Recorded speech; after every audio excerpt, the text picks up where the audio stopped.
Estamos de volta agora com o quadro Corpo em Movimento. Dr. José Eduardo de Oliveira falará a respeito da importância do sistema cardiorrespiratório na atividade física.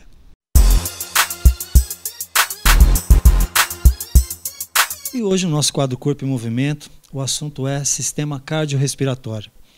Muitas pessoas sabem do sistema cardiorrespiratório, mas não conhecem a fundo e vão praticar a sua atividade física, o seu exercício, o seu esporte e muitas vezes não se preocupam com esses detalhes. Para isso, hoje, Dr. José Eduardo de Oliveira, ele que é doutor em saúde pública, está aqui conosco para explicar um pouquinho mais. Dr. José Eduardo, a importância desse sistema cardiorrespiratório para o nosso corpo e para a atividade física. Obrigado, Paulo. O sistema cardiorrespiratório, como o próprio nome está dizendo, cardio significa o nosso coração, que funciona como uma bomba, bombeando sangue para todo o nosso corpo, nutrindo e oxigenando, e o respiratório remete aos pulmões, né? Que é o órgão responsável em fazer as trocas gasosas, ou seja, expelir, jogar para fora o CO2 e outros gases que o nosso metabolismo produz e absorver o oxigênio do meio ambiente para levá-los até os tecidos, músculos, células, justamente por essa via que é a corrente sanguínea impulsionada pela bomba cardíaca, que é o coração. Doutor, e com relação, vamos dizer assim, à questão da frequência cardíaca, né?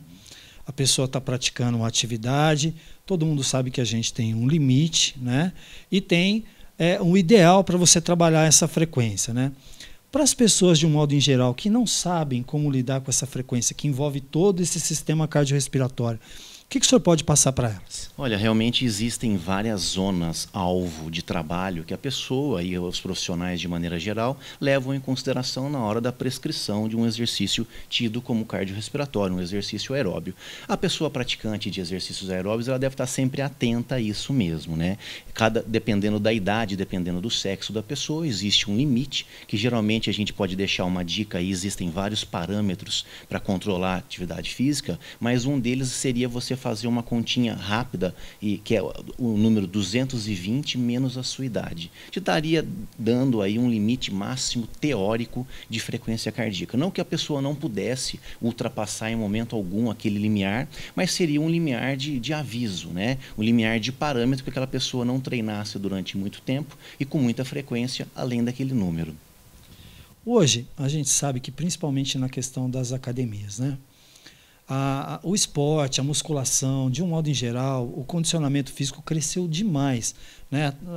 Haja visto que números que foram passados pela imprensa, de um modo em geral, pela televisão, pelos conselhos de educação física, dizem que esse tipo de atividade física hoje superou o crescimento até do próprio futebol no país. E isso gera uma série de riscos também com relação a esse controle de frequência cardíaca. O que o senhor pode falar para essas pessoas que, né, normalmente praticam atividade física uma vez por semana e às vezes exigem do corpo um limite muito alto de poder suportar esse sistema cardiorrespiratório? Isso que você mencionou no início da pergunta, realmente o Brasil já se tornou o segundo mercado mundial de academias de ginástica, ficando atrás só dos Estados Unidos.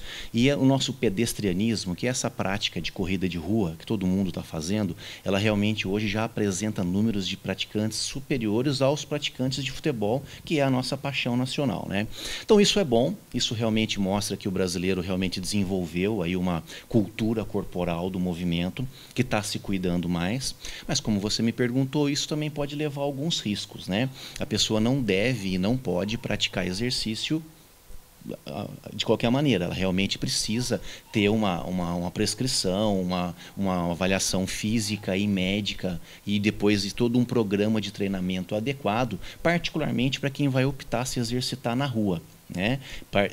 Principalmente numa região como a nossa Ribeirão Pretana, que é muito quente, muito seca, né? Com ruas aí acidentadas. Então, a minha dica é que realmente ela busque sempre, primeiro, uma orientação médica inicial para saber se ela está apta ou não para fazer esse tipo de exercício e depois uma orientação de um profissional de educação física para que faça a prescrição ideal para cada tipo de aluno.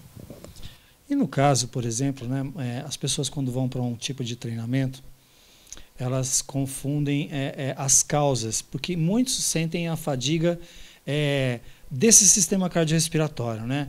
Sente a falta da respiração, a frequência já está muito alta, e outros nem tanto, a gente tem mais a questão da fadiga muscular.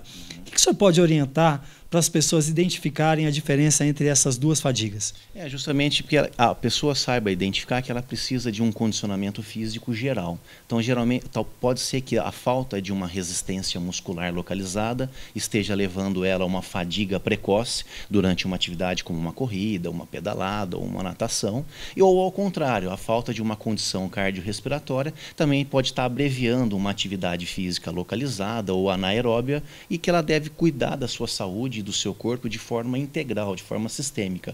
Então, de maneira geral, exercitar todos os sistemas.